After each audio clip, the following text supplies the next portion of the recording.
coming to you live from our studios on Garba Avenue, and I am Jenna Bosonko. Thanks for joining us here at the main news headlines.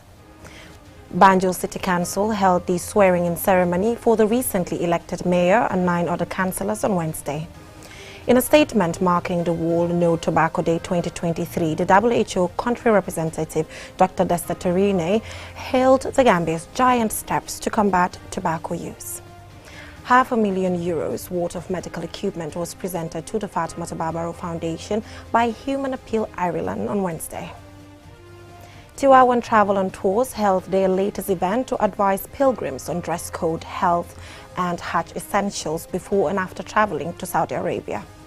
And in international news, the 12th China-Africa Think Tanks Forum kicked off on Tuesday in China, drawing nearly 400 representatives from 40 African countries. Now, those were the main headlines, and now the news in detail. Do stay with us.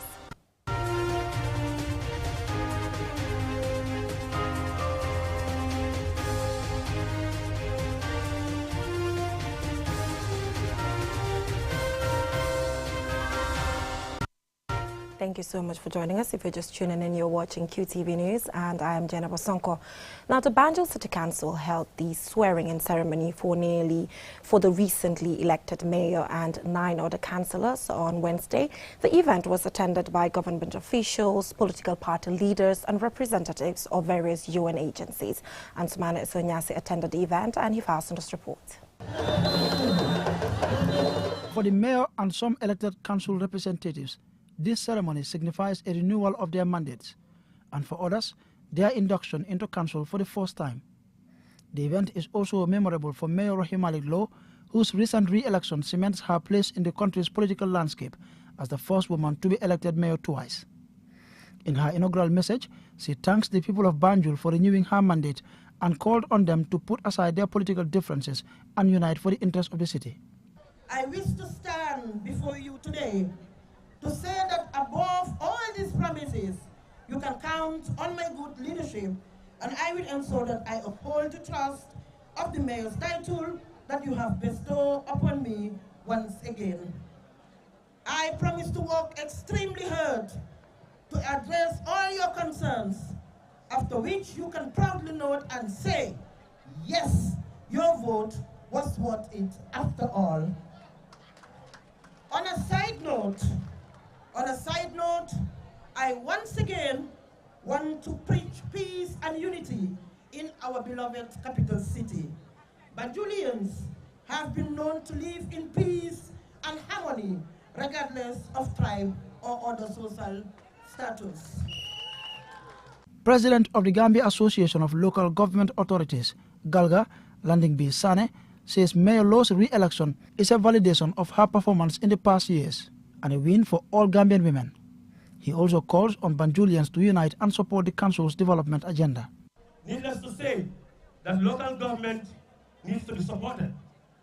Ultimately, local government is the closest to the people and is entrusted with resources of the taxpayers. So therefore, working with the local government authorities and supporting the agenda or the visions of the various leaderships of the local government authorities will by no means contribute to the well-being of the people and to the development of this country. Despite the fanfare, there were glimpses that observations made by political commentators regarding political division in the city, especially in the lead-up to the elections, remain a concern.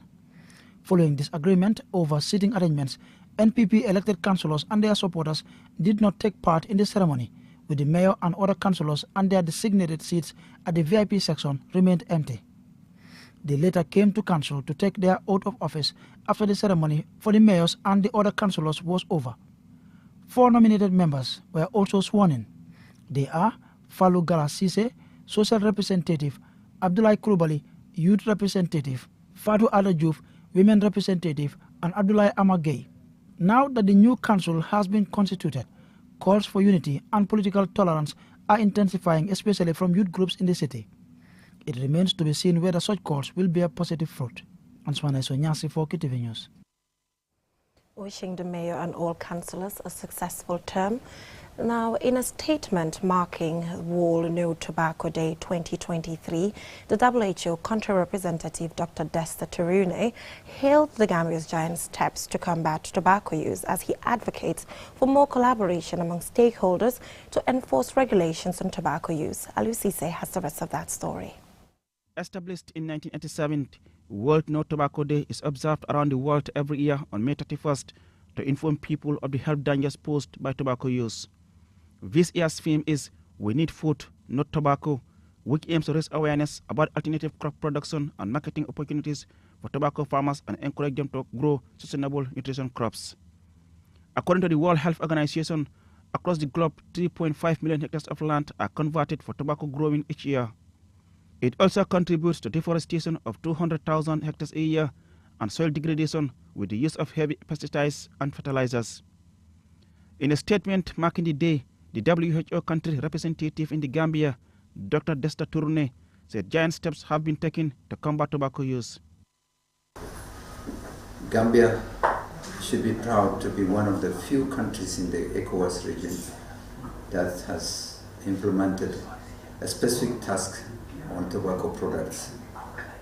This measure has yielded incredible results.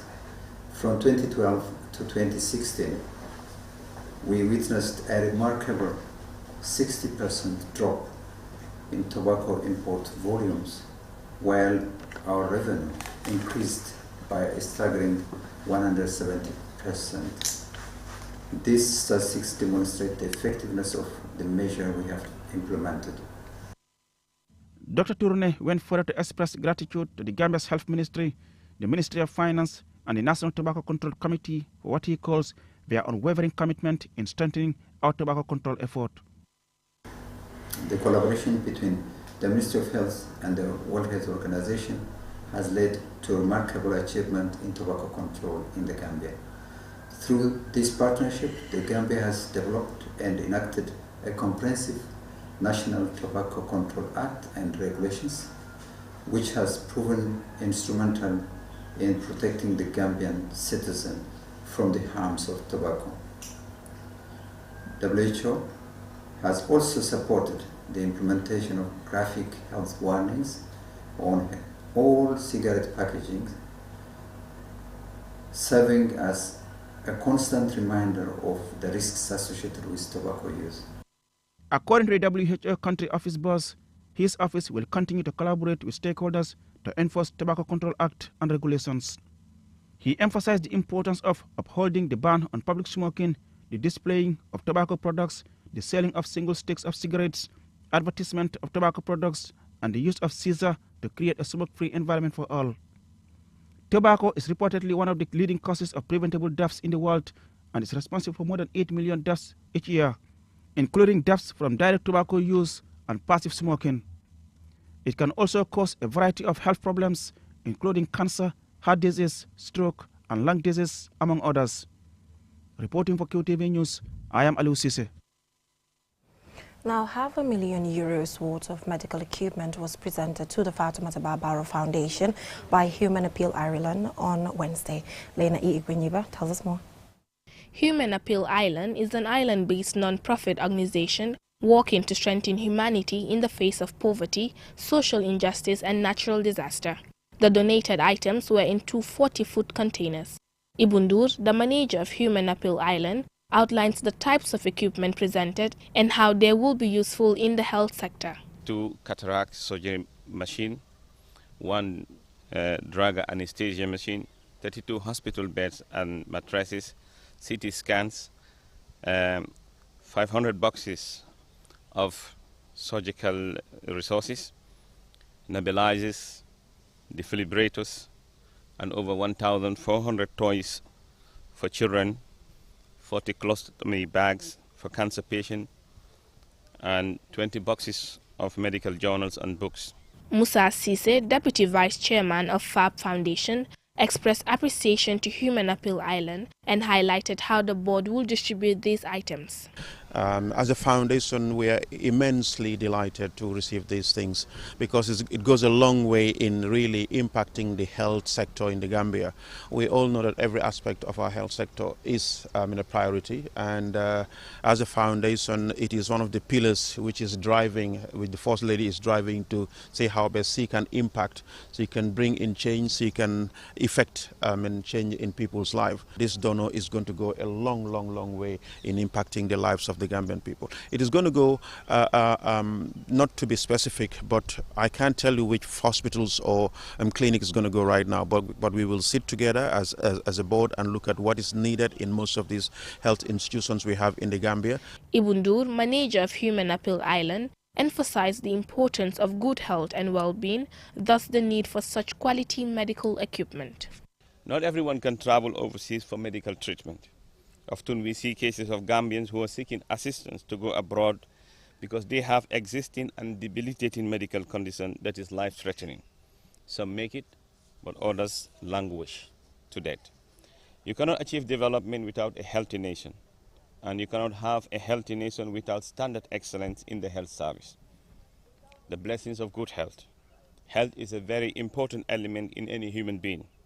Our health can fail us anytime. This is where we belong, and this is where all hopes to get care. FAB Foundation is a charitable organization formed in 2017 by the Gambia's First Lady to support poor communities, disadvantaged women, youth, children and vulnerable groups in the Gambia. The foundation supports key areas in health and social welfare through education and social development programs. Reporting for QTV News, I am Lena E. Gwenyiba. From that story by Lena E. Gwenyiba, we will now go for a short commercial break, and when we return, we have some more local and international news. Do stay with us. Inco Home Choice. Home Choice. Bagage bu baax mooy def liggéey bu baax te wóor te soo ko jëndee dina la yóbbu ci diir bu yàgg te du gaaw a yàqu. Inco Home Choice ñoo leen indil bépp xeetu bagage yi judduwaay yi ngeen mun a jëfandikoo ci seeni métier yi.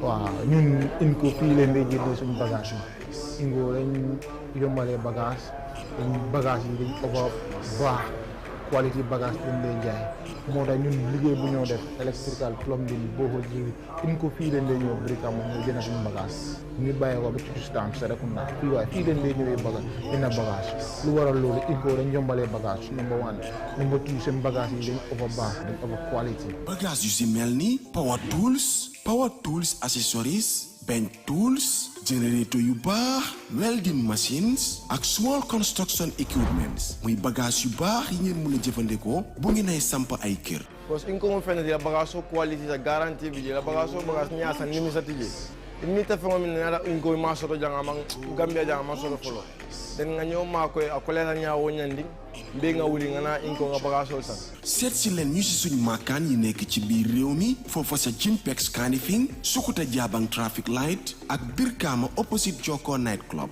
wala ngeen call ñu ci 532 5773 wala 341 7619 wala 739 8863 wala 303 9300 wala nga email ñu incogambia@gmail.com. ak Inco Home Choice jafe-jafe ci wàllu bagage yi ngeen di jëfandikoo ci seen métier yi jeex na. Inco Home Choice. Inco Home Choice.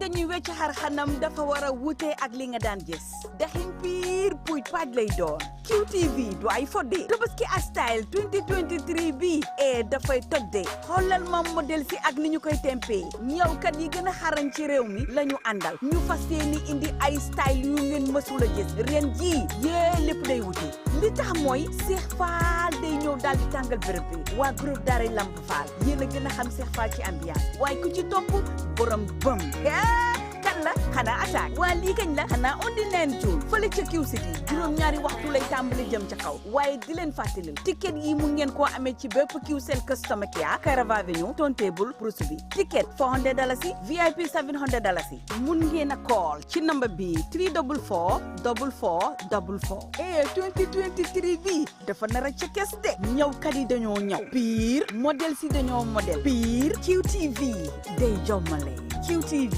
2023 du yomba de sponsored by Nido.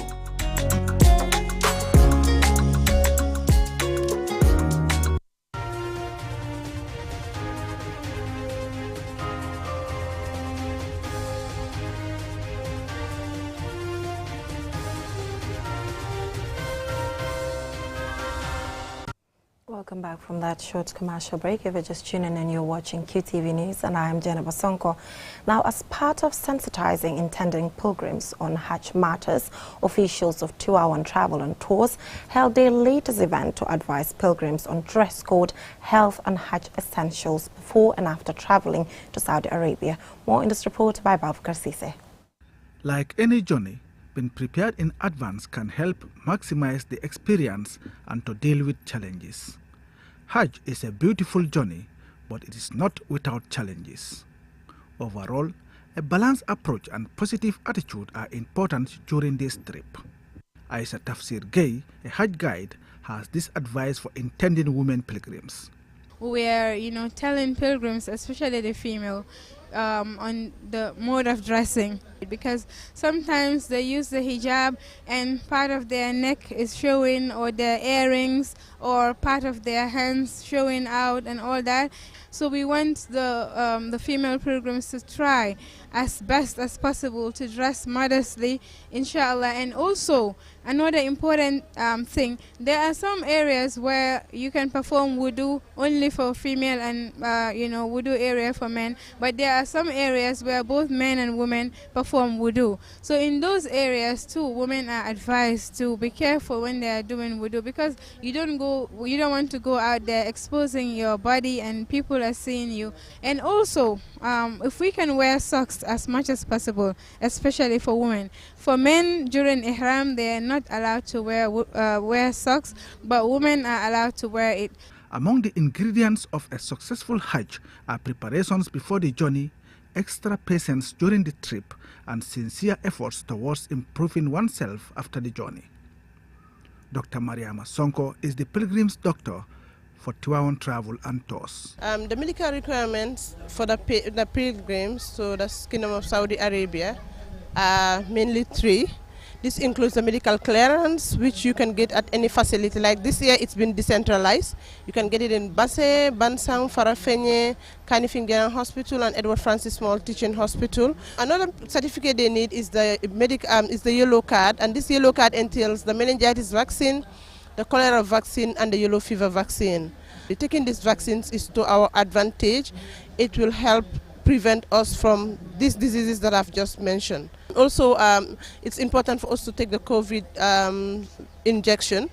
Even if it doesn't prevent us from contacting the virus, we might get the virus, but in a less severe form. We should and all endeavor to be putting on face masks so as to prevent us from contacting these diseases. I'm also going to encourage each and everyone going to the Kingdom of Saudi Arabia to try as much as possible to encourage hand washing. We should wash our hands all the time. Aja Mariama Aduletsi, the Managing Director of 2-hour Travel and Tours, highlights some of the necessities for intending pilgrims. Their own checklist they will require is very comfortable slippers, because Makkah is a lot of walking and Medina is a lot of walking, going to the Haram and back. They will also need a soap, a non-perfume soap. They will need their toothbrush and toothpaste. They will need their roll-on. They will need their small camel, a Quran. They will need their sajada. Whether they buy it in Medina, it is best to buy it in Medina as we arrive. So this would be their basic needs. Our last sensitization program is going to be next Saturday at 10 o'clock, inshallah, at Paradise Suites Hotel, inshallah. Every Hajj experience is different, but the goal is the same, and that is to fulfill the 5th pillar of Islam and a Hajj accepted by Allah. Babakar Sise, QTV News. Wishing them a successful Hajj. Now from that story by Babakar Sise, let's take a look at what is happening beyond our borders.